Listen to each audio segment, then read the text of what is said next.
Terrorism. एक basic से पहली बात आपको बता दें, फिर आतंकवाद का मुद्दा आया कैसे, और अब उसके बाद हम मुद्दे की तलाश करेंगे। मामला आतंकवाद का है कि विश्व की सुरक्षा का? मामला आतंकवाद का नहीं है, विश्व की सुरक्षा का। मामला आतंकवाद का नहीं है, ये परमाणु सामग्री से जुड़ जाएगा, परमाणु आतंकवाद का मामला है। मामला आतंकवाद का नहीं है, मुद्दा संयुक्त राष्ट्र संघ का है कि क्या संयुक्त राष्ट्र संघ के सुरक्षा के लिए मायने नए बन रहे हैं। और मामला आतंकवाद का नहीं है कि क्या लोकतंत्र और आतंकवाद के बीच में कोई संबंध है, विकास और आतंकवाद के बीच में कोई संबंध है। इस मुद्दे पर हम जाते हैं। अब जैसे कि अगर आप नोट्स वगैरह में देखेंगे, लिखा भी हुआ है कि आतंकवाद के उत्पन्न होने कारण क्या है, इनका समाधान कैसे किया जाए। अब सवाल है कि कभी सवाल पूछ ले तो अच्छी बात है, लेकिन चांसेस कम होते हैं, क्योंकि एग्जामिनर सीधा सवाल नहीं पूछता, वो मुद्दों पर आएगा। बात तो नोट्स में भी वही लिखी गई है जो मैं आपको बता रहा हूं। तो जब आप कोई चीज पढ़ते हैं तो मुद्दों की तलाश होनी चाहिए, और एक ही पढ़ने का तरीका है। देखा एग्जाम में पढ़ते कैसे हैं, एनसीईआरटी वाली किताब उठाइए, उसमें बच्चा सवाल कैसे पूछता है। बच्चा मुद्दा की बात करता है, आपसे इंफॉर्मेशन की मांग करता है, मुद्दे की बात करता है। ये तो 12th का बच्चा है। सोचिए, आपको तो एग्जाम देने में बीए पास या ग्रेजुएट होने की उम्मीद है। मिनिमम क्वालिफिकेशन एग्जाम का क्या है, स्नातक। और 12th का बच्चा ऐसा सवाल पूछता है, तो आप समझ सकते हैं कि आपसे एग्जामिनर कितनी तार्किक क्षमता की मांग करता है। तभी तो बात बनेगी। इसलिए हम इस बात को देखेंगे कि किस तरीके से आतंकवाद फैला, लेकिन उसके बारे में तमाम मुद्दों की तलाश करेंगे कि आखिर मुद्दे क्या है। तो देखिए, सवाल आतंकवाद का नहीं है। पहला, जरा हम ऐतिहासिक परिप्रेक्ष्य देखें कि आतंकवाद की बात कब आई, आतंकवाद कब शुरू हुआ। और कई बार ऐसा दिखता है कि मामला आतंकवाद का कम, राजनीतिक हिंसा का ज्यादा है। यह दोनों में अलग क्या है। अब आतंकवाद फिर अपराध में क्या अंतर है, आतंकवाद को परिभाषित करने में क्या समस्या है।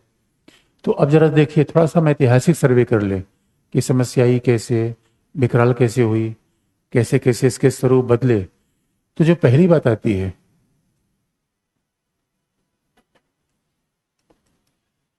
अब चूंकि आतंकवाद का तो कोई परिभाषित रूप हमारे सामने है नहीं।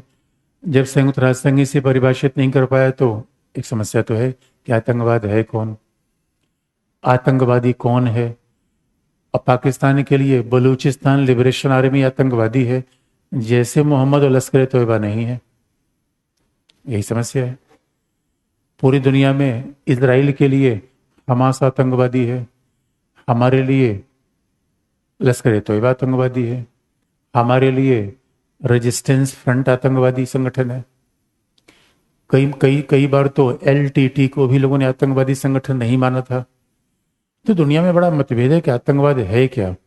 लेकिन अगर हम देखें इस बात को, देखिए मानवता के इतिहास के साथ राजनीतिक हिंसा का इतिहास जुड़ा हुआ है। तो आप कहेंगे पॉलिटिकल वायलेंस, मैं भी आतंकवाद की बात नहीं कर रहा हूं। अब क्या पॉलिटिकल वायलेंस ही आतंकवाद है या नहीं है, क्योंकि आतंकवाद की तो परिभाषा ही नहीं है, तो हम कैसे इस बात को तय करें। लेकिन वास्तविकता यह है कि पॉलिटिकल वायलेंस की शुरुआत कब हुई। लोग मानते हैं कि अब चूंकि यूरोपीय जितनी किताबें लिखते हैं वो तो मानते हैं कि रोमन काल से।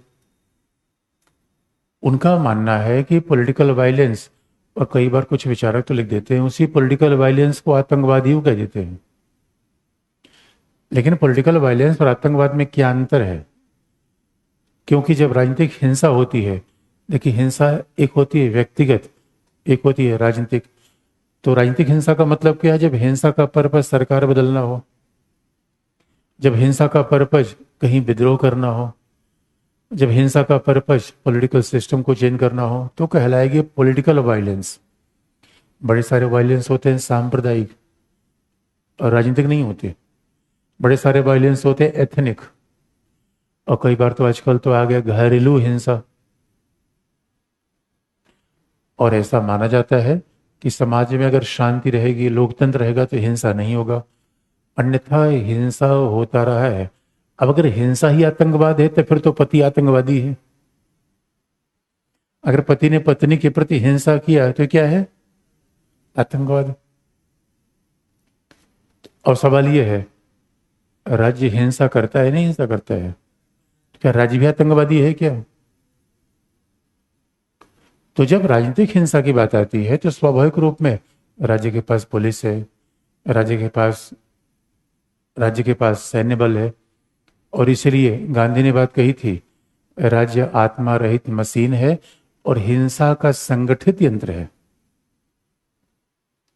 इसलिए बात कहा गया था, राज्य आत्मा रहित मशीन और हिंसा का संगठित यंत्र है। यानी महात्मा गांधी ने कहा था कि व्यक्ति हिंसा करता है तब तो वो स्वाभाविक रूप में सीमित होता है। अच्छा, व्यक्ति में दिल भी होता है, एक बार हिंसा कर लेता है बाद में पछताता है। राज्य के पास कोई दिल नहीं है, राज्य के पास दिल वगैरह नहीं है। इसलिए महात्मा गांधी ने तो ये कह दिया था कि राज्य ही हिंसा करता है, और बहुत सारे लोग ऐसा कहने वाले हैं। तो अगर हम हिंसा की बात देखें, अब ये अगर यही हिंसा आतंकवाद है, कई लोग तो पॉलिटिकल वायलेंस को ही आतंकवाद के रूप में मान के चलते हैं। तो ये हिंसा कहाँ कहाँ हुई? अब आप देखोगे, राजनीतिक हिंसा शुरू हुई रोमन काल से।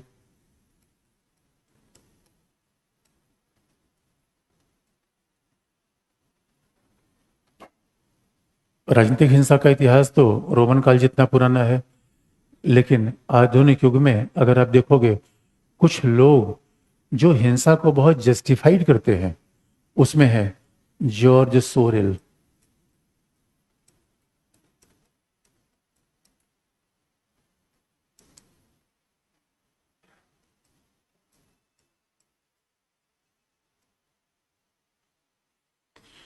जॉर्ज सोरेल ने कहा कि हिंसा सही उद्देश्यों के लिए किया जाए तो हिंसा औचित्यपूर्ण नहीं, नैतिक भी है। यदि हिंसा और नैतिकता, महात्मा गांधी ने कहा था कि जो हिंसा करता है वो पशु है। अब यहाँ पे अपने आप में मतभेद है। भाई, समाज में समस्याएं हो सकती हैं, समस्याओं के समाधान के लिए हिंसा करना पशु जैसा है, विचार महात्मा गांधी का है। जॉर्ज सोरेल की मान्यता उसके जस्ट अपोजिट है। जॉर्ज सोरेल कह रहे हैं कि अच्छे कार्यों के लिए हिंसा करनी चाहिए। अब मान लीजिए कि कोई शासक आतताई है, कोई शासक शोषण करने वाला व्यक्ति है, तो उसके खिलाफ हिंसा होनी चाहिए नहीं होनी चाहिए। इसीलिए आप देखोगे वालजार ने जस्ट वार का विचार सामने लाया। यानी जस्ट वार, एक होता है युद्ध, दूसरा होता है धर्म युद्ध। इसका मतलब पहले यह तो तय कर लीजिए, हिंसा अच्छी है या बुरी है।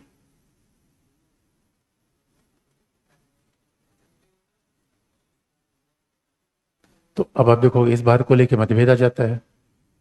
जॉर्ज सोरेल कहते हैं हिंसा बिल्कुल होनी चाहिए।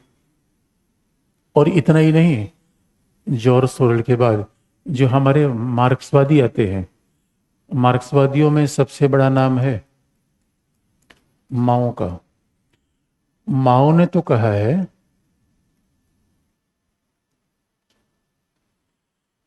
शक्ति बंदूक की नली से निकलती है। माओ का बड़ा फेमस स्टेटमेंट है, शक्ति बंदूक की नली से निकलती है।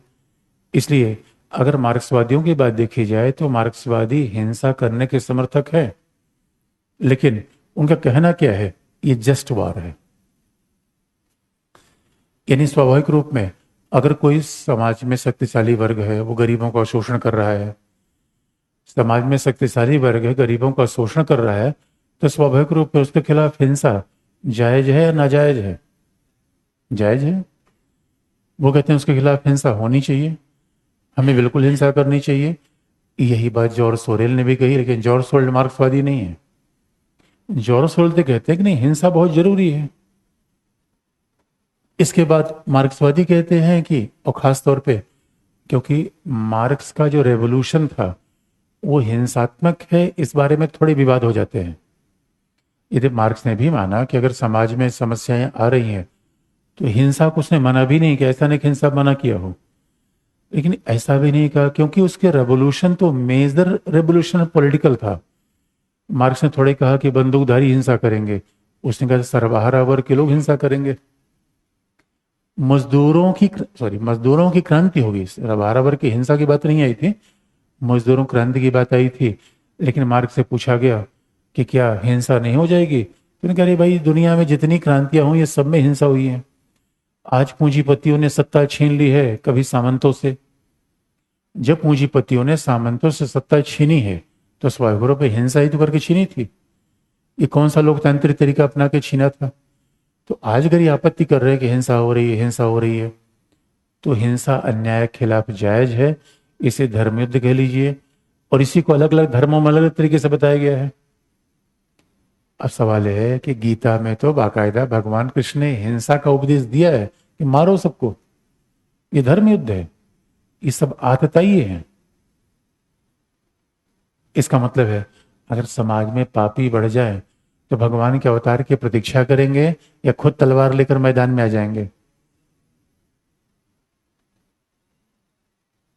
इस वजह से अगर हिंसा समाज में, अगर हिंसा ही आतंकवाद है, तो माओ कौन था? अगर हिंसा ही आतंकवाद है तो जॉर्ज सोरेल कौन था? आतंकवादी। तो अब सवाल यह है, उसके बाद भगत सिंह कौन थे? भाई, पॉलिटिकल वायलेंस का इतिहास तो बड़ा कोई नई बात तो है नहीं। और उसके उसके बाद तो अराजकतावादी आए, उनका बिल्कुल हिंसा करेंगे हम। शोषण के खिलाफ हिंसा होगा, अन्याय के खिलाफ हिंसा होगा। इसलिए आप देखोगे जितने भी राष्ट्रीय आंदोलन थे, उपनिवेशवाद साम्राज्यवाद के विरुद्ध जो राष्ट्रीय आंदोलन हुए, उसमें जो हमारे यहाँ क्रांतिकारी थे, जो बम और पिस्तौल की राजनीति करते थे, तो क्या कहा नेताजी ने? क्या कहा था? तुम मुझे खून दो। तो खून का मतलब क्या था? खून निकलवा के ब्लड ग्रुप में दे दीजिए खून। हाजी का अलंकारिक मतलब है नेताजी खून मांग रहे थे या जान मांग रहे थे? तो जान कैसे दोगे? बलिदान हो के या वैसे ही? इसका मतलब नेताजी भी तो बाकायदा हिंसा की बात कर रहे थे। ये बताइए, भगत सिंह ने हिंसा की बात की तो जायज थी या नाजायज थी? इसका मतलब अगर हिंसा करना ही आतंकवाद है, ये सारे लोग क्या थे?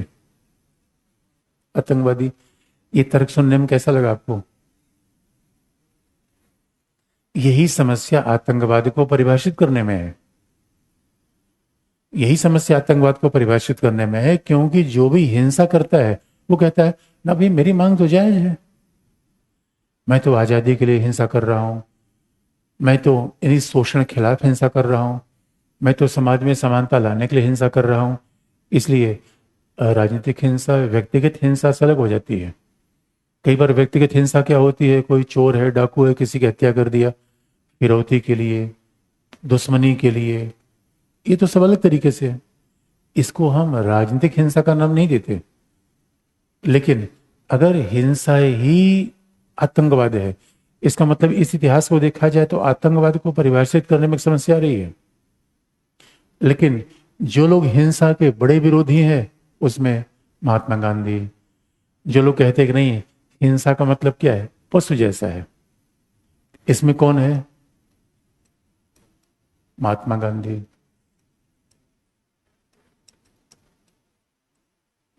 इसमें पश्चिमी विचारक हैं हन्ना अरेंट।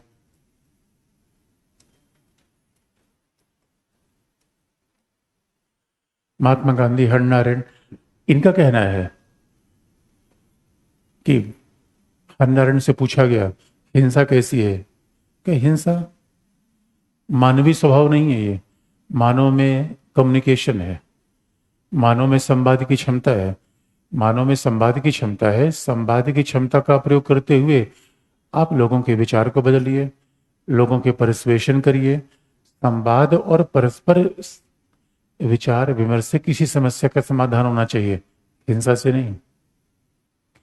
इसलिए आप याद रखिएगा, दुनिया में जो सबसे बड़ी हिंसा करने वाले लोग थे, उन्हीं की हंडन बड़ी आलोचक थी। और उन हिंसा करने वाले लोगों में हम दो खलनायकों का नाम कैसे भूल सकते हैं? मुसोलिनी और हिटलर। ये हिंसा करने के सबसे चैंपियन थे, मोगेम्बो थे। आप मोगेम्बो नहीं जानते होंगे, पर हिंदी फिल्मों के क्या विलेन थे वो। मगर ऐसा विलेन तो आज तक आया नहीं, अमरीश पुरी। मतलब एक्टर हो तो ऐसा हो, मतलब अगर अमरीश पुरी आ जाते थे तो लग जाता था कहीं ना कहीं कांड करेगा ये। मतलब कमाल का। मतलब तो वो पता किस फिल्म में मोगेम्बो बने थे? मिस्टर इंडिया में। आप बड़ी पुरानी फिल्में भी देखते हुए आते हो, बूढ़े हो या जवान हो। इसलिए हन्ना अरेंट ने मुसोलिनी हिटलर को क्या कहा? ये पशु थे, मानव थोड़े थे, ये हिंसा करने वाले लोग थे। अब सवाल फिर यही है, मुसोलिनी हिटलर की हिंसा और माओ की हिंसा में कोई अंतर है या नहीं है? मुसोलिनी हिटलर की हिंसा में और भगत सिंह की हिंसा में कोई अंतर है या नहीं है? तो आतंकवादी कौन था?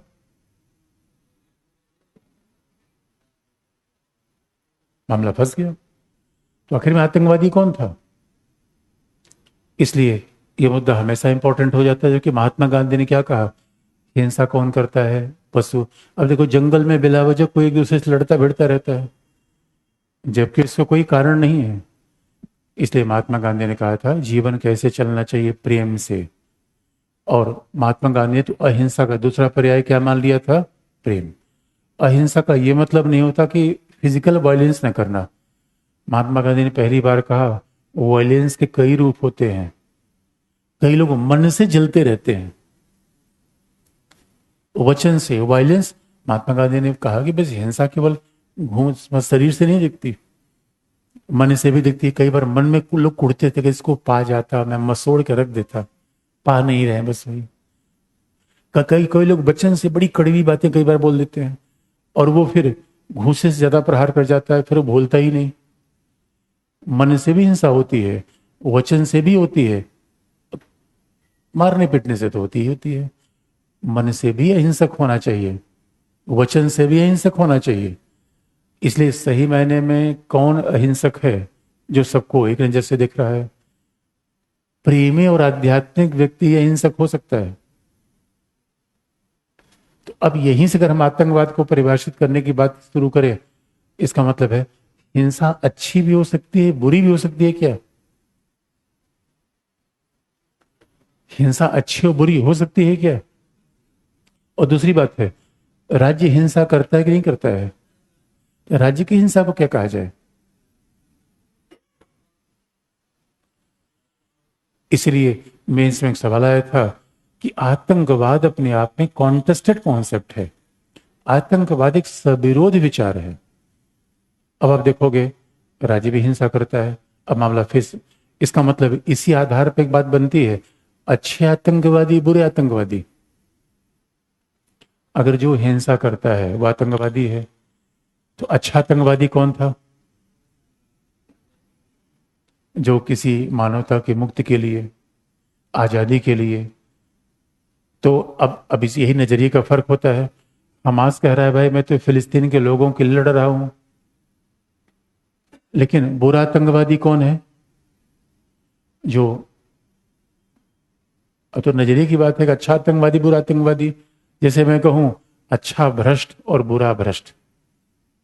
एक भ्रष्ट है अच्छा, जो कम सरकार से पैसा कमाकर लोगों में बांट देता है, पूरा परिवार उसका मजा ले रहा है, पूरा समुदाय पैसा कमा के लाया, पूरे गांव में बांट दिया, अच्छा भ्रष्ट। पैसा कमा के लाया, खुद स्वयं खा गया, क्या है? बुरा भ्रष्ट। अब यही डिफिनेशन आती है। इसलिए आप देखोगे ये सविरोध विचार है। और सच मानिए आईआर में तो खास बात है, जितने विचार है उनके ऑब्जेक्टिव मतलब नहीं है। शक्ति, सुरक्षा, मानवाधिकार, जितने भी विचार है हमारे यहाँ, ऑब्जेक्टिव तो उसके मतलब ही नहीं है, नजरिए पर डिपेंड करता है। अब सवाल है कि राज्य की हिंसा, अगर बात को आगे बढ़ाने से पहले,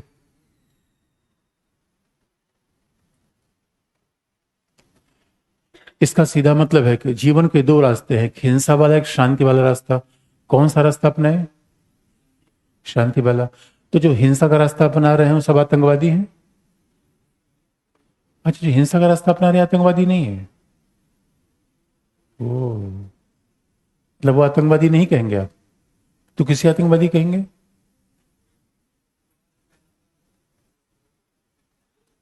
दूसरी मामला दूसरा जुड़ता है। सवाल हिंसा की बात नहीं है।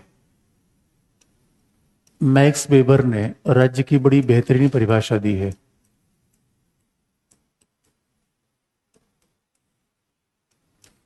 मैक्स वेबर ने कहा, राज्य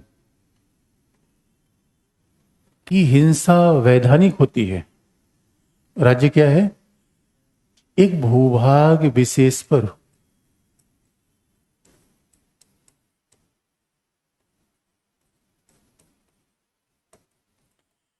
हिंसा के प्रयोग पर एकाधिकार।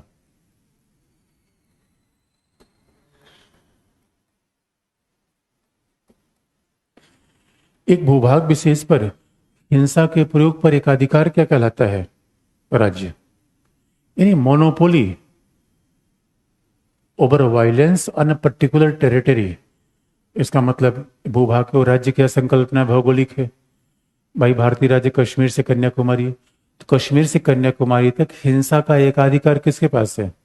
राज्य के पास है। अगर हिंसा का एकाधिकार, शब्दों पर ध्यान दीजिए, इसका मतलब राज्य की समानांतर कोई संस्था नहीं है जो राज्य जैसा हिंसा कर सके। राज्य की समानांतर कोई संस्था नहीं जो राज्य चाहे हिंसा कर सके, क्योंकि राज्य को सर्वोच्च माना जाता है। राज्य को, यही तो राज्य की संकल्पना है, संप्रभु है। तो क्या कोई गैंगस्टर भी दावे कर सकता है कि वो राज्य जैसी हिंसा करेगा? इसलिए डाकू भी हिंसा करता है, लेकिन राज्य हिंसा के प्रयोग पर उसका क्या होता है? एकाधिकार। और दूसरा, राज्य के प्रयोग, राज्य द्वारा की गई हिंसा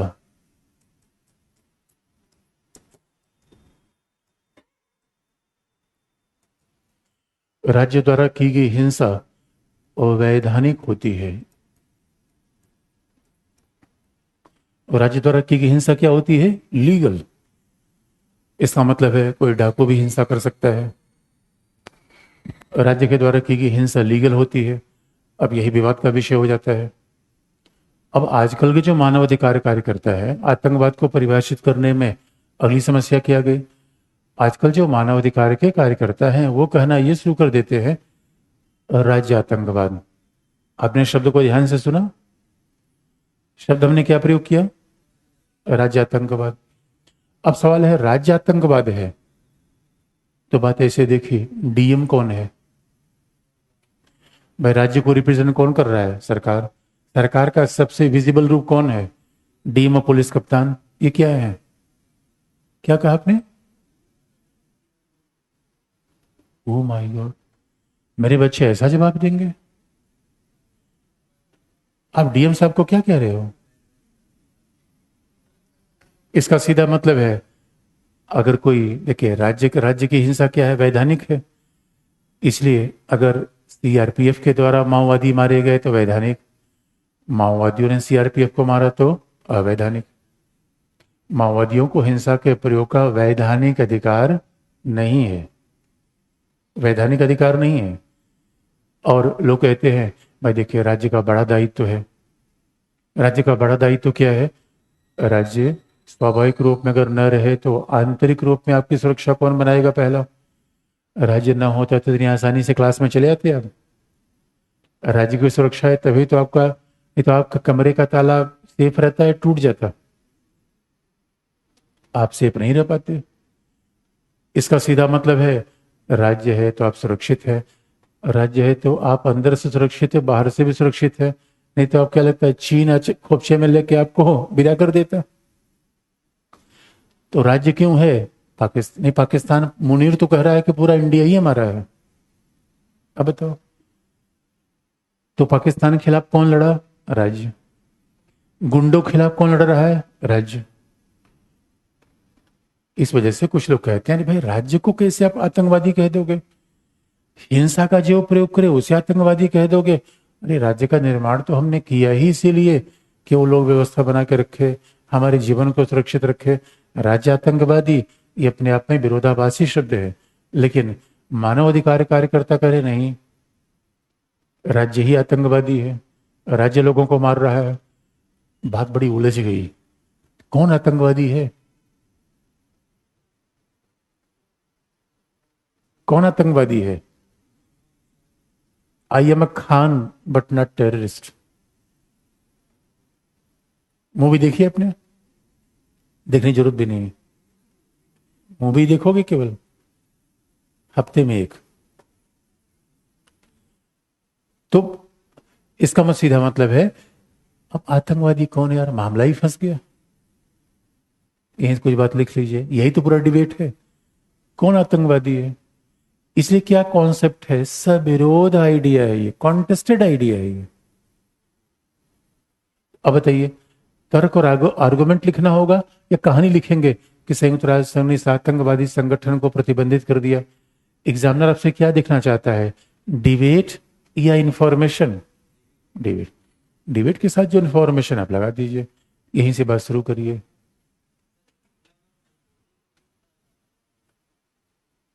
किस तरह का आतंकवादी? बहुत खराब आतंकवादी। नाम क्या दोगे मेरे बच्चे? आतंकवाद को पहले परिभाषित कर ले, फिर नाम बताए। पहले तो आतंकवाद ही नहीं परिभाषित हो रहा है। नाम जब मिल जाएगा मैं बता दूंगा। आपने शोले फिल्म देखी है? अमिताभ बच्चन रिश्ता लेकर किसका गए थे? अपने दोस्त का। तो दादी ने क्या पूछा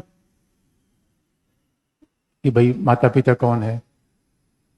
तो उन्होंने कहा, जय दादी, जब जब जिस दिन पता होगा मैं आपको बता दूंगा, आपको फिलहाल तो पता नहीं है। वही आपने सवाल पूछ रहे हो। तो अब मुसोलिनी कौन सा आतंकवादी कहें, पहले ये तो तय कर लो कि आतंकवादी कौन है, उसके बाद हम कहें कौन सा आतंकवादी है।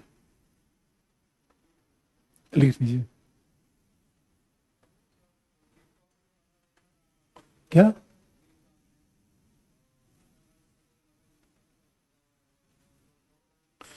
वही मैं बता तो रहा हूं, वही तो लिख लोगे। उसके बाद फिर अगले डिबेट पर आ जाएंगे, आतंकवाद होता क्यों है, ये तो समस्या है। इसलिए आप देखोगे फिर आतंकवाद को परिभाषित करने की समस्या कहाँ फंस गई। क्योंकि कुछ लोग कहते हैं कि आतंकवाद अगर राजनीतिक हिंसा है तो उग्रवाद भी राजनीतिक हिंसा है, तीनों पॉलिटिकल वायलेंस है, तीनों में मामला तो राजनीतिक ही है। यानी आपराधिक घटनाएं नहीं है ये। आपराधिक घटना का मतलब किसी की हत्या कर देना, दुश्मनी के कारण, संपत्ति विवाद के कारण झगड़ा हो जाना, ये झगड़े अलग हैं। यहाँ संपत्ति का विवाद नहीं है, दुश्मनी नहीं है, बल्कि मूल पर्पज क्या है, इंसर्जेंसी का मतलब है जहां लड़ाई राज्य सरकार के खिलाफ हो। और कहीं ना कहीं लड़ाई राज्य सरकार के खिलाफ इसलिए है कि ये विचार स्वाभाविक रूप में मार्क्स ने ही बहुत आगे बढ़ा दिया। मार्क्सवादी चिंतन के बाद अराजकतावादियों ने इसे आगे बढ़ा दिया, बाकुनिन, क्रोपाटिकिन। तो इन लोगों ने यह कहना शुरू कर दिया राज्य अपने आप में शोषण की मशीन है, क्योंकि मार्क्सवादी चिंतन से यह धारणा बहुत प्रबल हो गई कि राज्य व्यवस्था बनाए रखने के लिए नहीं आई है। इसलिए आप देखोगे जब कहते हैं राज्य आतंकवाद, तो जो राज्य को आतंकवादी कहता है उसका झुकाव कहीं ना कहीं थोड़ा मार्क्सवाद से प्रभावित होता है, इसमें कोई दो राय नहीं है। अब आम जनता को तो ये सब अंतर नहीं पता चल पाते कि कौन मानवाधिकार कार्यकर्ता है या मानवाधिकार कार्यकर्ता के बेस में उसका वैचारिक आधार क्या है। तो हमेशा ये बात बार बार हिंट कर दी जाती है कि कहीं ना कहीं देखो भाई, इसमें तो मूल मुद्दा किसका है, राज्य ही शोषण की संस्था है। राज्य शोषण की संस्था है, राज्य अपने आप में पूंजीपतियों के हितों को संरक्षित करती है, ये मार्क्सवाद का फंडामेंटल पॉइंट है। इसलिए दुनिया में इंसर्जेंसी वगैरह बहुत ज्यादा फैलने के पीछे वैचारिक आधार तो मार्क्सवाद का है, इस बारे में कोई दो राय नहीं है। इसलिए आप देखोगे भारत में लोगों ने क्या कहा, नक्सलवाद इंसर्जेंसी है, नॉर्थ ईस्ट में उग्रवाद है, पंजाब में मिलिटेंसी है। अच्छा, इंसर्जेंसी का पर्पज होता है पॉलिटिकल, पॉलिटिकल। इसलिए आप देखोगे, लेकिन बाद में जब हमारे गृह मंत्रालय ने ये बात कहा कि भारत में माओवाद क्या है, तो गृह मंत्रालय की वेबसाइट पर जाकर आप ढूंढेंगे तो उसमें लिखा हुआ है left wing terror group. Left wing का मतलब क्या है, समाजवादी। यानी अब आप कह रहे हो कि हम तो इंसर्जेंट है, सरकार करी ना ना भाई, सब हिंसा करने वाले लोग हैं, सब आतंकवादी हैं, नाम वाम बदलने से कोई फायदा है नहीं। इसे ये कहिए उल्फा इंसर्जेंट है, एनएससीएन इंसर्जेंट है, माओवाद नक्सलवाद इंसर्जेंट है, ऐसा कोई डिवीजन नहीं है, ये सब हिंसा करते हैं। अब ये कह लोगे कि हाँ ये बात सही है, इंसर्जेंट या मिलिटेंट ये कहा जाता है, आम लोगों के खिलाफ हिंसा नहीं करते। मिलिटेंट कौन है? जहाँ मिलिशिया, मिलिटेंट मिलिशिया सबसे बना हुआ है, जहाँ आम नागरिक ही सैनिक भूमिका करके हथियार उठा ले और राज्य के खिलाफ लड़ना शुरू कर दे। इसमें जन समर्थन होना बहुत जरूरी नहीं है, लेकिन हिंसा यहां भी हो रही है। मिलिटेंट है तो लोगों ने कहा कि मिलिटेंसी। अब मिलिटेंसी इसका मतलब है कि आतंकवाद अलग है, मिलिटेंसी अलग है, इंसर्जेंसी अलग है। अरे तीनों का पर्पज एक है, राजनीतिक। मिलिटेंसी में भी आम नागरिक को केंद्र नहीं बनाया जाता, लेकिन सही मायने में ये पूरी घटना का एक पक्ष है। मिलिटेंसी में भी आम नागरिक और इंसर्जेंसी में भी आम नागरिक केंद्र बनते हैं। अगर वो संगठन के जरा भी खिलाफ हुए तो आम नागरिक केंद्र बनते हैं। भाई जहां जहां माओवादियों का शासन है वहां उनकी पैरेलल सरकारें चलती हैं। किसी ने अगर पुलिस के कोई इन्फॉर्मेशन दे दिया, किसी ने राज्य की कोई योजना स्वीकार कर ली, कोई राज्य की पुलिस में शामिल हो गया, तो बाकायदा उनकी हत्या कर दी जाती है।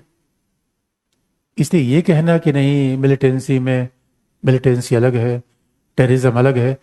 अब ये सब देखिए लफड़ा सब करता है अमेरिका।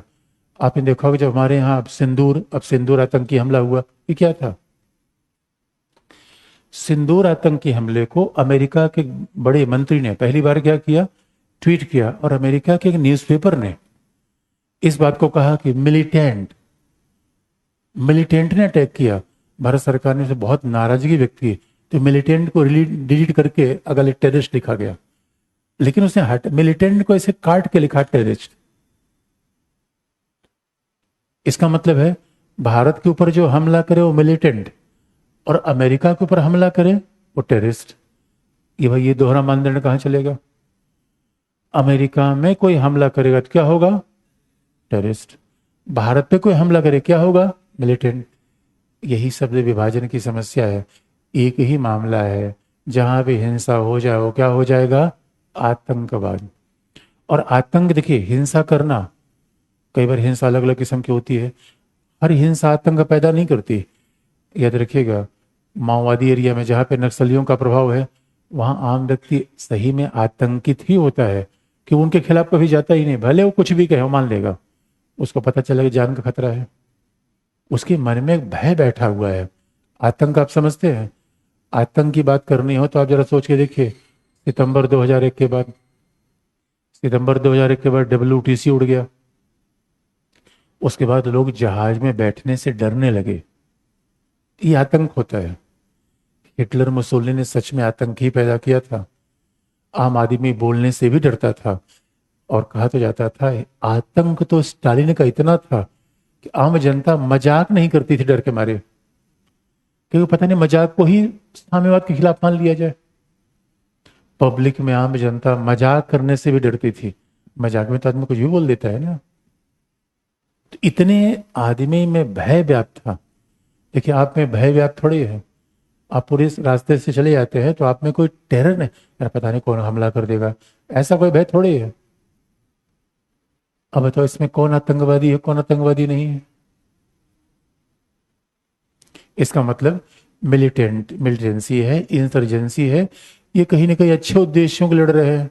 और आतंकवादी क्या है? ये निर्दोष पे हमला कर रहे हैं। अरे भाई, ये सब निर्दोषों पे हमला करते हैं। ऐसा नहीं है कि कोई निर्दोष पे हमला नहीं करता। इसलिए आतंकवाद के बीच ऐसा वैचारिक डिवीजन न किया जाए। शब्द जाल पैदा करने कोई फायदा है नहीं।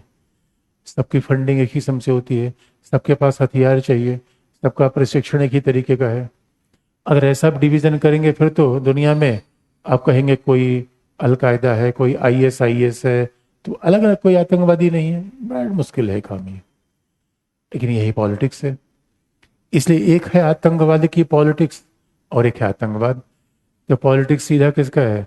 भाई जिसके लिए फायदा है आतंकवाद नहीं है, फायदा नहीं है तो आतंकवाद है।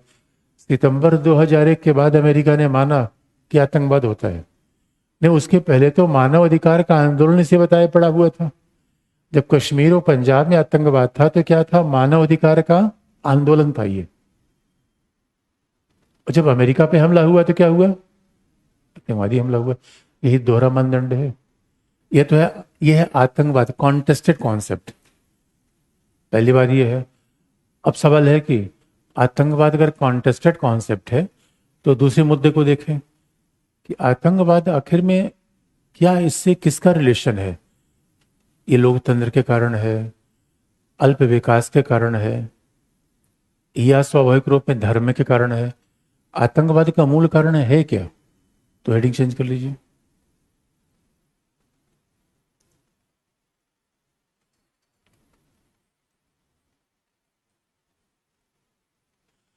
आतंकवाद, लोकतंत्र, विकास और धर्म। आतंकवाद, लोकतंत्र, विकास और धर्म। अब सवाल है, इन उन मुद्दों को देखिए। अच्छा, जो हमने बताया उसमें कुछ पूछना तो नहीं, जो आप कोई शब्द की अस्पष्टता हो, कहीं समस्या हो?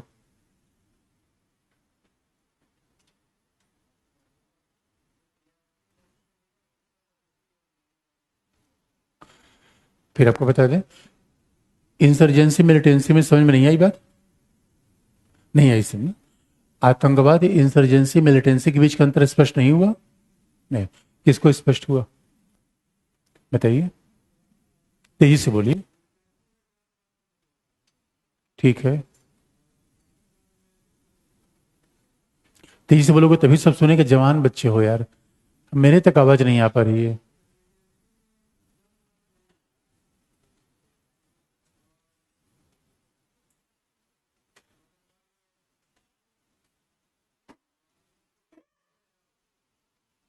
अच्छा, और कोई बताए? तेजी से बताओ।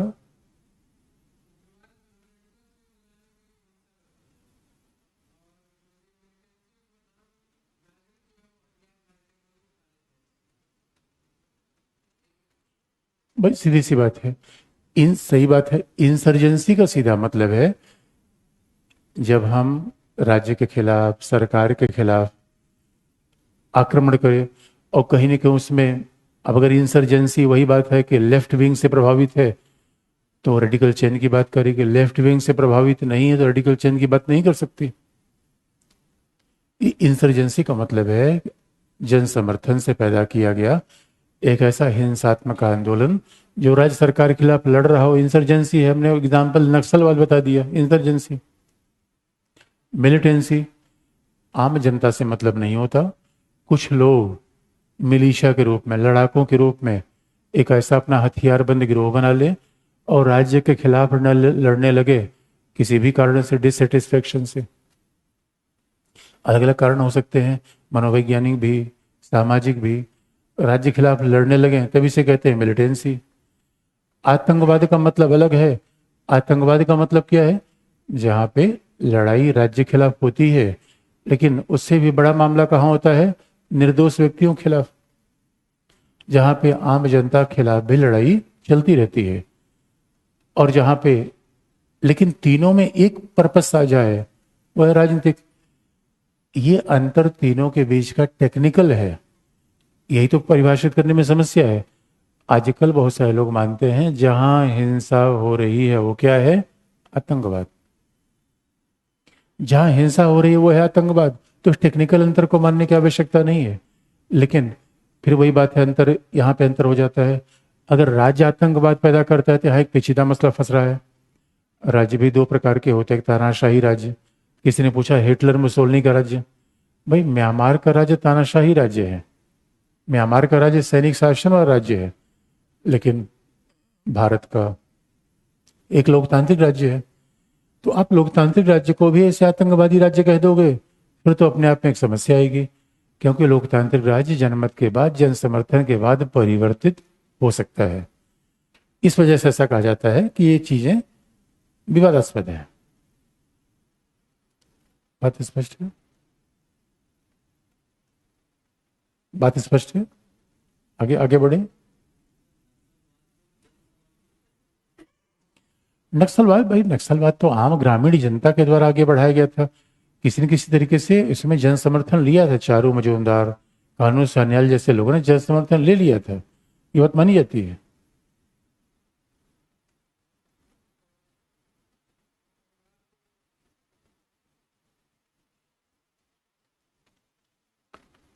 अच्छा, कोई बात नहीं, बाद में ऐसा बाद में पूछ लेना, ऐसा क्या है, अगर भूल गया हो कोई चीज तो।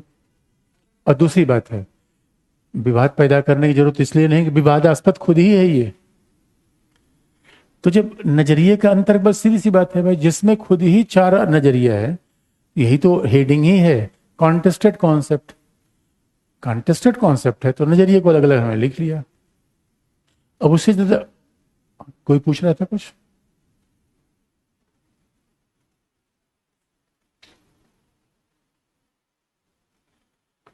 हेडिंग यूज कर लीजिए। हाँ, तो हेडिंग तो आपने यूज ही कर लिया। अब देखिए इन तीनों में क्या रिलेशन है या रिलेशन नहीं है, अगर हम एग्जाम्पल दें। अब जरा देखिए, आतंकवाद को लेकर कहाँ कहाँ चैलेंज जाते हैं।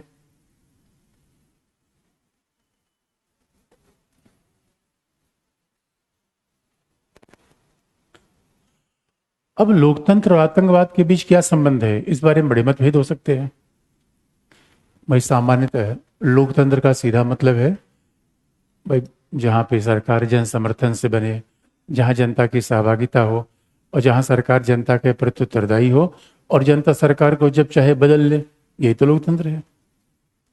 तो अगर ये लोकतंत्र है जहाँ जनता की सरकार है, जहाँ पे सरकार लोगों के कल्याण के लिए काम कर रही है, तो वहां ऐसा कौन कारण है कि कोई भी व्यक्ति हथियार उठा लेगा सरकार के खिलाफ? इसे देखने में तो ऐसा लगता है कि लोकतंत्र में जो सरकार होती है वो जनता की सरकार है, आम लोगों की सरकार है, जनता की सरकार है। तो लोकतांत्रिक शासन में आतंकवाद पैदा हो जाए, ये बात अपने आप में अप्रत्याशित प्रतीत होती है। भाई जहाँ राज्य बिल्कुल मुसोलिनी का राज्य है, हिटलर का राज्य है, या कोई तानाशाही सैनिक शासन है, वहां तो आप समझ में आ सकता है कि आम जनता अचानक हथियार उठा ले। आम जनता मतलब है कोई ग्रुप भी हथियार उठा सकता है। लेकिन जहाँ सरकार ही जनता के समर्थन पे है, सरकार को जनता जब चाहे बदल सकती है, हर मामले में सरकार जनता के प्रति उत्तरदायी है, और लोकतंत्र में तो सरकार को नियंत्रित सीमित करने के तमाम तरीके होते हैं। तो लोकतंत्र में हिंसा के लिए जगह नहीं होती। लोकतंत्र का मतलब क्या है? सत्ता का शांतिपूर्ण हस्तांतरण। लोकतंत्र का मतलब क्या है? विवादों का शांतिपूर्ण समाधान। लोकतंत्र का मतलब क्या है? सहमति और विचार विमर्श से कोई निर्णय करना। यही तो डेमोक्रेसी है। तो डेमोक्रेसी में आतंकवाद हो जाए, ये बात अपने आप में चौंकाने वाली लगती है। मुद्दा है कि नहीं है भाई? लोकतंत्र और आतंकवाद दोनों चीजें एक साथ कैसे जुड़ेंगे? बड़ी अटपटी सी बात लग रही है। लेकिन अब हम जरा दूसरे नजरिए से बात को देख ले। ऐसा संभव है कि लोकतंत्र में मान लीजिए किसी समूह के साथ भेदभाव हो गया, और सबसे क्लासिकल एग्जाम्पल लिया जाता है श्रीलंका का। श्रीलंका में सिंगला राष्ट्रवाद आगे बढ़ा, और सिंगला राष्ट्रवाद के कारण श्रीलंका दक्षिण एशिया में भारत के साथ लोकतंत्र अपनाने वाला एक बड़ा देश है। लेकिन सिंगला राष्ट्रवाद ने ऐसी बातें करनी शुरू कर दी, वहां पे तमिलों को आधिकारिक भाषा का दर्जा ही खत्म कर दिया गया। जब ब्रिटिश सरकार श्रीलंका में थी 1948 के पहले, तो बाकायदा सिंगला, तमिल, इंग्लिश, इन सब भाषाओं का प्रयोग होता था। अचानक सिंगला सरकार ने यह कहा कि सिंगली बहुमत में है, यानी श्रीलंका में लोकतंत्र के नाम पर बहुमतवाद आ गया। और श्रीलंका की कहानी एक बड़ी अच्छी बात को बताती है कि अगर किसी भी अल्पसंख्यक समुदाय के साथ, यहाँ अल्पसंख्यक का मतलब केवल धार्मिक नहीं होता, भाषाई भी हो सकता है। अल्पसंख्यक तो कई बार वैचारिक रूप में भी अल्पसंख्यक हो सकता है। तो इसका मतलब है लोकतंत्र में यदि किसी समूह के साथ जाति की गई, उसे अधिकार न मिल पाए, तो अब आप देखिए, फिर तो बहुमतवाद में आपने लोकतांत्रिक तरीके से अल्पसंख्यकों पर कंट्रोल कर लिया, तो फिर अल्पसंख्यकों के हाथ में हिंसा के अलावा क्या रास्ता बचेगा? इसलिए कहा भी जाता है हिंसा की संभावना वहां होती है जहां तानाशाही होती है। बात बहुत लॉजिकल है। हिंसा की संभावना तानाशाही में क्यों ज्यादा होती है? कि तानाशाही में बोलने का अधिकार नहीं है आपको, सरकार नियंत्रित नहीं है, सरकार आपके ऊपर जवाबदेह नहीं है, तो लोग गरीब हों, लोगों की, लोकतंत्र में ऐसा नहीं होता। जैसे जनता, आपने दिल्ली में देखा होगा, जैसे आम जनता ने कहा ना भाई हमारे वाहन छीनने नहीं चाहिए, सरकार बैकफुट पे आ गई। यहाँ तक कि उच्चतम न्यायालय ने निर्णय दिया कि जितने भी पेट हैं उन पे प्रतिबंध लगाया जाए। सब लोगों ने रिएक्शन करना शुरू कर दिया। उच्चतम न्यायालय कह रहा है हाँ भाई चलो फिर से सुनते हैं। ये केवल लोकतंत्र में होता है। यहाँ तो सरकार विधेयक को वापस ले सकती है अगर जनता के समर्थन में आ जाए। इसलिए कुछ लोगों ने कहा कि लोकतंत्र में आतंकवाद होता नहीं, संभावना बहुत कम है, फिर भी चांसेस ऐसी बात हो जाती है। आयरलैंड में सिन फेन, श्रीलंका में तमिल। तो आप कहेंगे भारत में कश्मीर एग्जाम्पल है। कश्मीर में तो हमने ऑटोनॉमी देखी, श्रीलंका कश्मीर का तुलना जरा आप करके देखे तो हैरान हो जाएंगे। कश्मीर एक ऐसा राज्य था जिसको हमने बाकायदा संविधान से स्पेशल ऑटोनॉमी दी, 370 दिया, अलग संविधान दिया। मतलब कश्मीर तो इतना ऑटोनॉमस था जितना अमेरिका कोई एक राज्य। लेकिन उस ऑटोनॉमी के चक्कर में पाकिस्तान, हमारे यहाँ तो आतंकवाद की क्लासिकल केस है जहाँ की आतंकवाद स्पॉन्सर्ड है, और किसके द्वारा? पाकिस्तान के द्वारा। यानी ये तो बाकायदा ये बात कही जाती है कि अब देखिए जिस तरीके से मुनीर बात कर रहे हैं, तो अमेरिका के एक मंत्री रूबिन ने बात कही थी कि ये मुनीर नहीं है, ये तो यूनिफॉर्म में ओसामा बिन लादेन है। कितनी बड़ी आलोचना कह दी एक ही लाइन में। पढ़ा लिखा आदमी कितनी बड़ी बात कहता है, छोटे में बात कहता है। और आप कहते हो शब्द सीमा नियंत्रित नहीं होती। शब्द सीमा नियंत्रित क्यों नहीं होती? समझ थोड़ी कमजोर है। कितनी बड़ी आलोचना एक लाइन में की जा सकती है, इसका एग्जाम्पल आप देखिए। और ये दुनिया की रिपोर्ट है, संयुक्त राष्ट्र संघ से लेके दुनिया की एजेंसियों के, कि आतंकवाद सारे प्रशिक्षण पाकिस्तान करता है, प्रशिक्षण देता है, ट्रेनिंग देता है, उनको आगे बढ़वाता है। अदरवाइज पूरी दुनिया में देखिए, इजराइल ने फिलिस्तीन की जमीन हड़प ली। श्रीलंका ने तमिलों के साथ क्या किया? हमारे यहाँ तो उल्टा हुआ।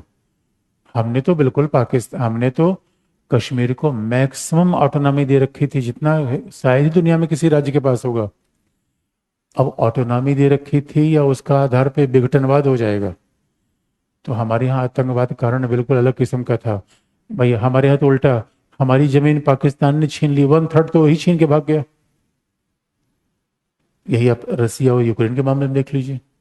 इसका मतलब है आतंकवाद फॉरेन पॉलिसी के इंस्ट्रूमेंट में अगर आ सकता है, ये विचार पाकिस्तान ने दिया।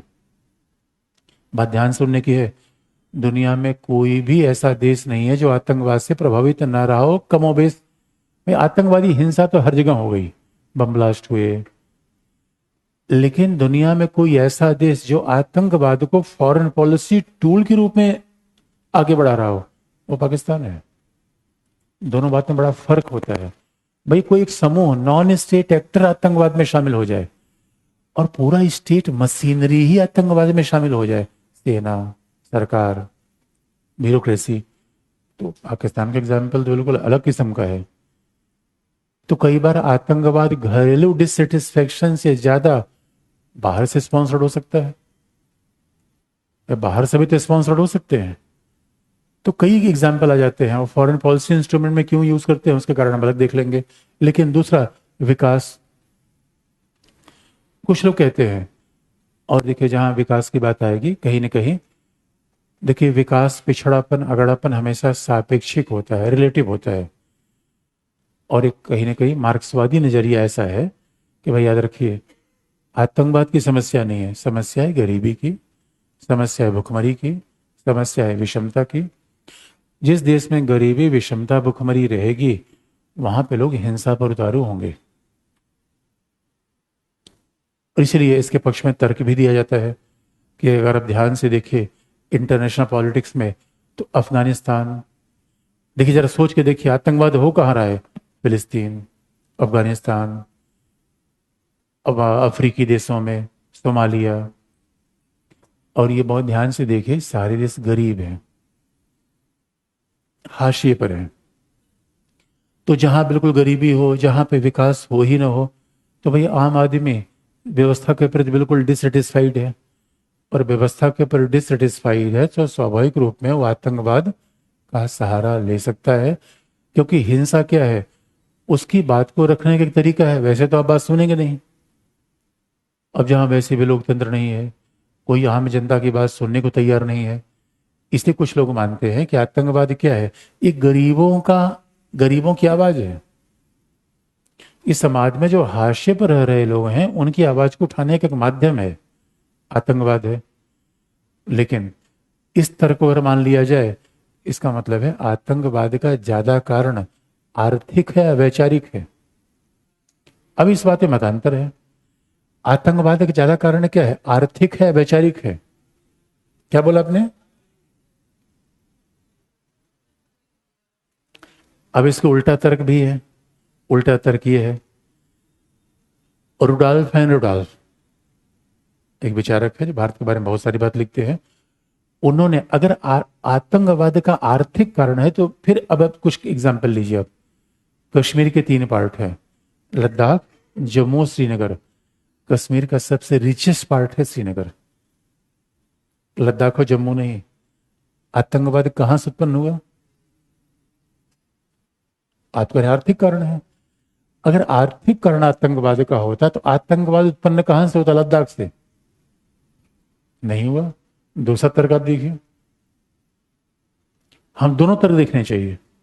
अब चूंकि हमारे सारे बच्चे स्वाभाविक रूप में, आप आर्थिक कारण क्यों ढूंढ रहे हैं? क्योंकि हम समझ सकते हैं बेरोजगार फुक्कड़।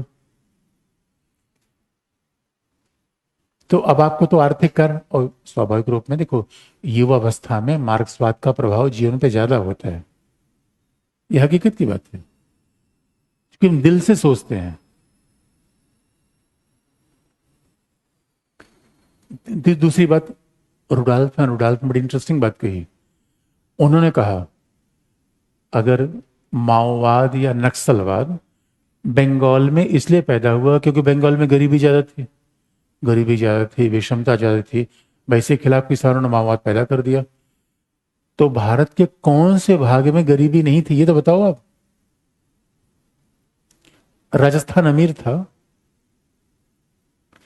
उत्तर प्रदेश का बुंदेलखंड, पूर्वांचल अमीर तो नहीं था। कमाल। छत्तीसगढ़, झारखंड, पहले नक्सलवाद बंगाल से हुआ है, छत्तीसगढ़ झारखंड में आया, बंगाल से उत्पन्न हुआ। वो तो बाद में इधर फैल गया, इसलिए कि बंगाल में साम्यवादी दल का प्रभाव था। तीसरी बात, ठीक है आतंकवाद गरीबी कारण होता है। अब मैं आतंकवाद में शामिल लोगों की लिस्ट निकाल रहा हूं और आप सुन के चौंक जाएंगे। आतंकवादियों के लिस्ट में नाम आ रहे हैं इंजीनियर के, डॉक्टर के। आतंकवादियों के, अब वो आतंकवादी नहीं रहे कि जिनके हाथ में कुछ नहीं था, बेरोजगार थे, एकदम से जंजीर जैसा कोई युवा था, या कुली जैसा कोई किरदार था जिसको लगा कि ना बड़ा अन्याय है, मैं गरीब हूं, मैं बेरोजगार हूं, दुनिया को उलट पलट दूंगा। प्रभाकरण गरीब था, प्रभाकरण गरीब था। तमिल समुदाय, अगर तमिल समुदाय श्रीलंका का देखा जाए, तमिलों की इनकम श्रीलंका में सबसे ज्यादा थी। बहुत पढ़ा लिखा समुदाय था तमिलियन। तो सवाल यह है, इंजीनियर डॉक्टर्स में कैसे शामिल हो रहे हैं? जिन लोगों ने जहाज से WTC को हिट कर दिया, इसलिए कितनी प्रिसिशन की जरूरत पड़ती है। इस सामान्य मतलब आप समझिए 400 किलोमीटर पर घंटा मिनिमम जहाज की रफ्तार इतनी होती है, वैसे 600-650। सिविलियन एरोप्लेन की जो गति होती है 650 किलोमीटर पर घंटा होती है। मतलब आप समझ सकते हैं, जहाज के लिए तो बिल्डिंग ऐसे मार्कर जैसे दिख रही होगी। इतना प्रिसीशन की बिल्कुल ले जाके WTC में ठांस दिया। एक कमाली इंजीनियरिंग है, किसी अनाड़ी आदमी काम है। अब आप क्या कह रहे हैं, आतंकवाद का मूल कारण क्या है?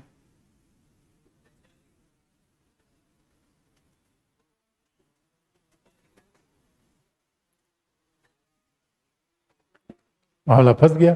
भाई ये नहीं करूंगा, आर्थिक कारण नहीं होता, लेकिन वैचारिक कारण भी बहुत बड़ा फैक्टर है। कल्चर ऑफ वायलेंस भी बहुत बड़ा फैक्टर है, साइकोलॉजिकल भी। आतंकवाद उत्पन्न होने को ये कारण नहीं हो सकते? भाई एक कल्चर ऑफ वायलेंस भी है। अब फिलिस्तीन में कोई बच्चा पैदा हो रहा है तो बचपन से ही हिंसा देखा है। अब बचपन से हिंसा जो देख लिया उसके लिए प्यार मोहब्बत ये सब चीजें कभी आई ही नहीं। वैलेंटाइन डे आया नहीं, गुलाब लेन देने की बारी नहीं आई। वो तो निहायत क्रूर व्यक्ति बन के उभरेगा। कल्चर ऑफ वायलेंस भी होता है, ये भी आतंकवाद का एक बड़ा कारण है। तो मनोवैज्ञानिक होता नहीं कि जब जो बात बचपन से आप देखते चले आ रहे हो। इसलिए अगर समाज में हिंसा बढ़ रही है तो कहीं ना कहीं सामाजिक व्यवस्था का भी योगदान है, विचारधारा का भी। आर्थिक कारक एकमात्र कारक नहीं हो सकता, बहुत सारे कारकों में कारक हो सकता है।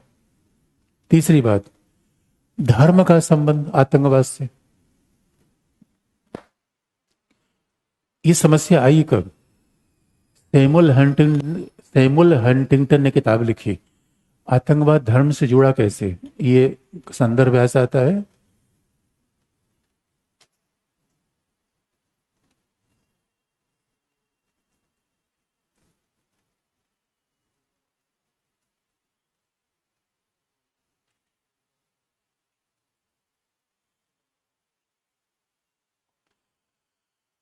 सैमुअल हंटिंगटन ने किताब लिखी, क्लैश ऑफ सिविलाइजेशन, किताब का नाम है।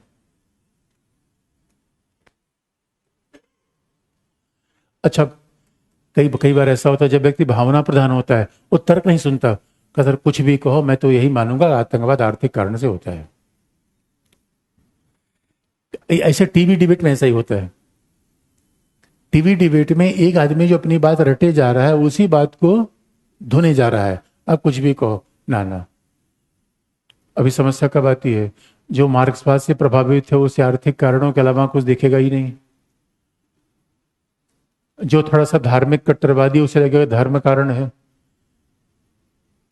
जो थोड़ा सा राइट विंग का व्यक्ति होगा उसे लगेगा कि नहीं, तो नजरिए का खेल है, कोई ऑब्जेक्टिव उत्तर तो है नहीं।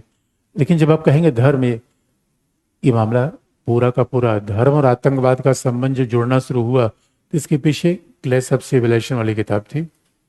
और सैमुअल हंटिंगटन ने कह दिया कि पूरी दुनिया को सभ्यताओं में बांटा जा सकता है। उसमें उन्होंने कह दिया कि सभ्यताओं में ईसाइयत, इस्लाम, चीनी, हिंदू, इस तरीके से सभ्यताओं को बांट लिया। हर सभ्यता का केंद्रीय राज्य भी बना लिया। हर सभ्यता वाले राज्य के पास एक केंद्रीय राज्य होगा जिसके पास परमाणु बम होगा, वो हर सभ्यता का केंद्रीय राज्य होगा।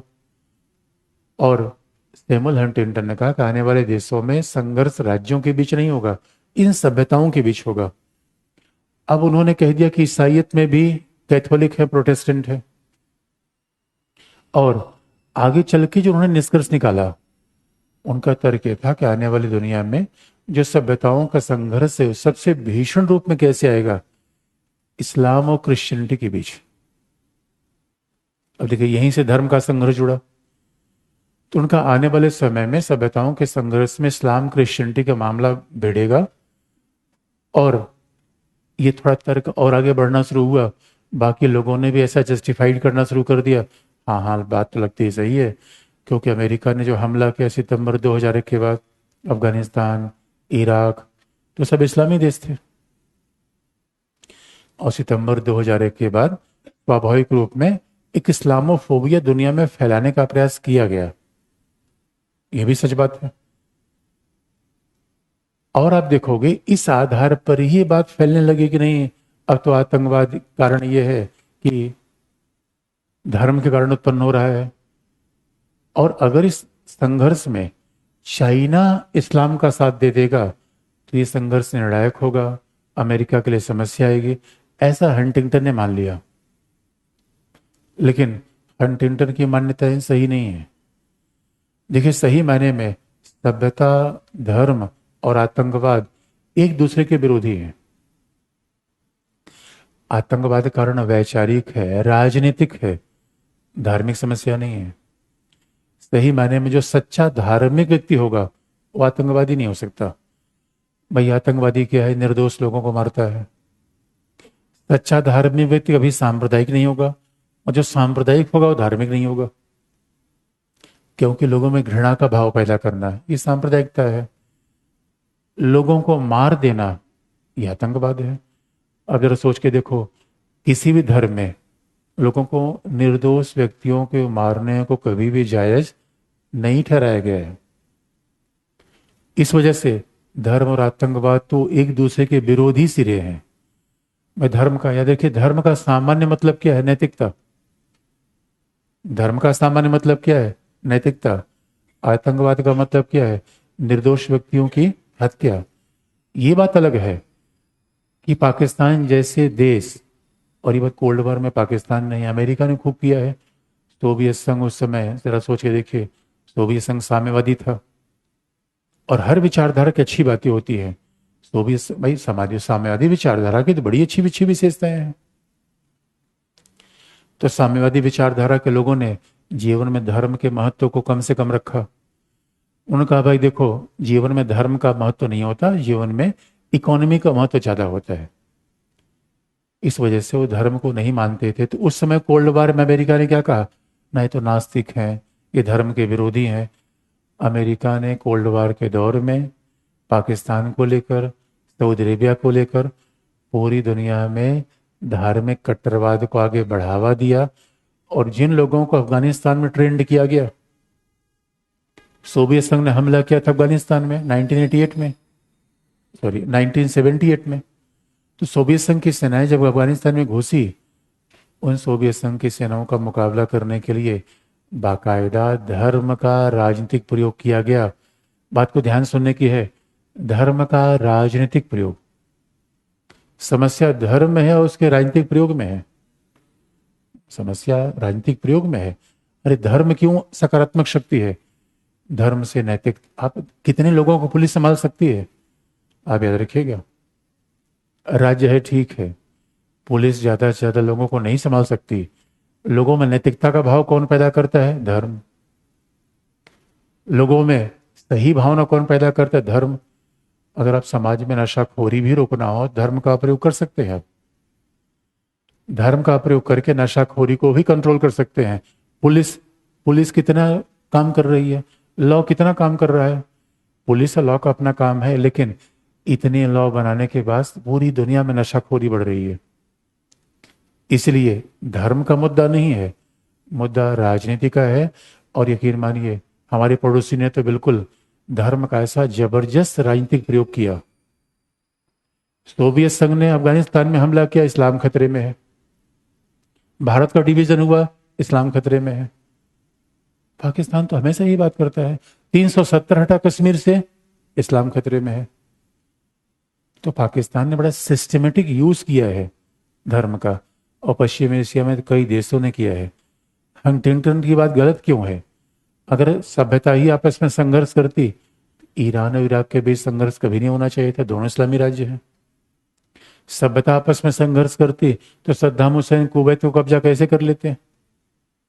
सभ्यता अगर आपस में संघर्ष करती, दोनों इस्लामी थे। और यूक्रेन, रसिया दोनों ईसाई धर्म को मानने वाले हैं, उसके बावजूद लड़ रहे हैं। समस्या क्या है? धर्म का संघर्ष नहीं, सभ्यता का संघर्ष नहीं, मामला किसका है? राजनीति का। राजनीति का। तो धर्म और सभ्यता और आतंकवाद एक दूसरे के विरोधी सिरे हैं सब। इसलिए आप याद रखो, अब धर्म का अलग अलग लोगों ने अपना प्रयोग कर लिया तो मामला गड़बड़ा गया। इसका मतलब आतंकवाद क्या है? अपने राष्ट्रीय हितों को पूरा करने के लिए, अब राष्ट्रीय हितों को पूरा करने के लिए वार करिए, वार में ज्यादा घाटा हो जाएगा। इसलिए स्वाभाविक तौर पर अब आप देखोगे पश्चिम एशिया में कभी अलकायदा आया, कभी ISIS आया। इन सबको आगे बढ़ाने में सारे क्षेत्रीय संघर्ष और महाशक्तियों के योगदान है। और कहा तो ये तक जाता है कि ISIS को बाकायदा अमेरिका, इजराइल और सऊदी अरब तीनों ने मिलकर आगे बढ़ाया असद की सरकार को विस्थापित करने के लिए। जब असद की सरकार, यानी ISIS बना ही इसीलिए कि असद और ईरान को कमजोर किया जा सके, ये मूल कारण था ISIS बनने का। और कहा भी जाता है कि अल कायदा को उत्पन्न होने में अमेरिका, पाकिस्तान, सऊदी अरेबिया, इन तीन का कंट्रीब्यूशन है। इन तीनों ने अलकायदा को उत्पन्न किया। क्यों? क्योंकि इन्हें अफगानिस्तान में किसका मुकाबला करना था? सोवियत संघ का। अफगानिस्तान में सोवियत संघ का मुकाबला करने के लिए इन्होंने अलकायदा उत्पन्न कर दिया। और अब आप फिर कहेंगे फिर उसी अलकायदा ने अमेरिका को हिट क्यों कर दिया? तो स्वाभाविक रूप में समय के हिसाब से चीजें बदल जाती हैं, दोस्त दुश्मन बन जाते हैं। क्योंकि ओसामा बिन लादेन की भी आकांक्षाएं बहुत बड़ी हो गई। ओसामा बिन लादेन को लगता था कि हम अमेरिका के लिए क्यों लड़े हैं, अपना कोई किंगडम न बना ले। और ओसामा बिन लादेन ने जब दुनिया की सबसे शक्तिशाली सेना रूस को अफगानिस्तान में हरा दिया, तो ओसामा बिन लादेन ने अब ये सोचा कि अमेरिका को ही बाहर कर दिया जाए पश्चिम एशिया से। ओसामा बिन लादेन की आकांक्षाएं बढ़ गई, इसलिए उसने अमेरिका के कई ठिकानों पर हमले करवा दिए। और अब तो ओसामा बिन लादेन ऐसा हीरो बन गया था जो चाहता था कि राष्ट्रपति प्रधानमंत्री से बड़ी हैसियत वही रखना चाहता था। तो अमेरिका ने सीधे उसको लाइन पे ले लिया। तो सारा था पॉलिटिक्स इसमें। मलाला ने अपनी किताब में बाकायदा लिखा कि इस्लाम का मतलब क्या होता है। जो मैंने देखा, जक़ात, पीस, नमाज, हज। उसने कहा कि मैंने तो ये इस्लाम का मतलब देखा सुना, लेकिन राजनीतिक कारणों से इस्लाम का सबसे बड़ा मतलब क्या आगे बढ़ा दिया गया? जिहाद। जनरल जियाउल हक मुनीरी के दादा थे, मुनीर उनके बच्चे हैं। जनरल जियाउल हक जब सोवियत संघ ने अफगानिस्तान में हमला किया तो जनरल जियाउल हक बिल्कुल फौजी थे, लेकिन उसके बाद पूरा मैदान में आ गए। चूंकि चुनी हुई सरकार को विस्थापित करके सत्ता में आए थे। तो याद रखिए, जितने फौजी होते हैं उन्हें यह बताना बड़ा जरूरी होता है कि वो शासन सत्ता में है क्यों। इसे पॉलिटिकल साइंस की भाषा में लेजिटिमेसी कहते हैं, और वैधता। इस पूरी दुनिया में समस्या ये है कि पश्चिम एशिया में बड़े सारे ऐसे शासक हैं जिनके शासन का मूल आधार ही धर्म है। भाई आजकल आम जनता पढ़ी लिखी हो गई है, समझदार भी हो गई है। तो कोई राजा महाराजा आम जनता पे शासन करेगा तो लोग तुरंत पूछ लेंगे हम क्यों शासन नहीं कर सकते, आप क्यों हो? इसलिए लोकतंत्र में अरे भाई डीएम के एग्जाम पास करके जाता है ना, नहीं तो गांव वाले क्या कहेंगे, सुनो इस बंगले में हम रहेंगे और जितनी तुम्हें सुविधाएं मिलती है उतनी हम लेंगे। इसे कहते हैं लेजिटिमेसी। सबको पता है कि उसका सिलेक्शन कैसे होता है, इसी आदमी उसकी सत्ता मानता है। अब प्रधानमंत्री मुख्यमंत्री साहब नीचे जाने को नहीं कर सकते। आपको पता है भाई, हमें अगर आपके अंदर कभी सपना जग जाए प्रधानमंत्री मुख्यमंत्री बनने का, तरीका है उसका, पार्टी बनाइए, चुनाव लड़िए, कर जाइए। लोकतंत्र में किसी राजनेता को यह बताने की आवश्यकता नहीं होती कि उसकी लेजिटिमेसी कैसे है, तानाशाही शासक को बताना पड़ता है।